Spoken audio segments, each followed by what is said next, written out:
हा म्हणता 2023 संपलं आणि 2024 उजाडलं। आधुनिक भारताच्या कालखंडातलं सगळ्यात महत्त्वाचं वर्ष का?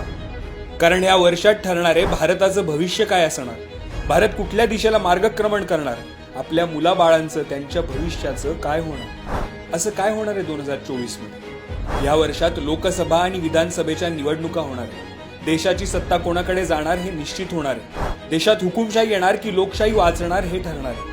दडपशाही संपून सामान्य लोकांचं राज्य येणार का ह्याचा निकाल लागणार आहे। आणि हे ठरवणार कोण? तुमच्या आमच्यासारखे सगळे सामान्य भारतीय, ज्यांच्या बोटात काय ताकद आहे हे मतदानातून कळणार आहे। लोकसभेच्या निवडणुका काय दर 5 वर्षांनी येतात, मग हीच का महत्वाची?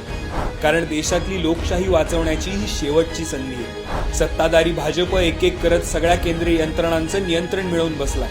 आता तर निवडणूक आयोगाचं मुख्य आयुक्त पदही तेच ठरवणार आहे। त्यांनी संविधान अडगळीत टाकून कायदे बदलण्याचा सपाटा लावलाय।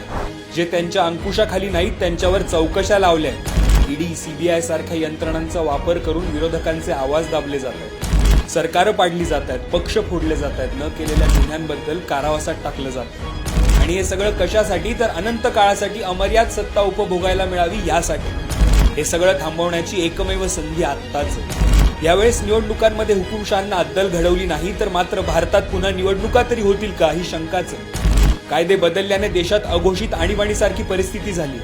त्यात पुन्हा हेच सत्तेत बसले तर गुळाला मुंगळे चिकटतात तसे चिकटतील। हे सारं थांबवणं तुमच्या हातात आहे। जागे व्हा, हिम्मत दाखवा, निर्धार करा।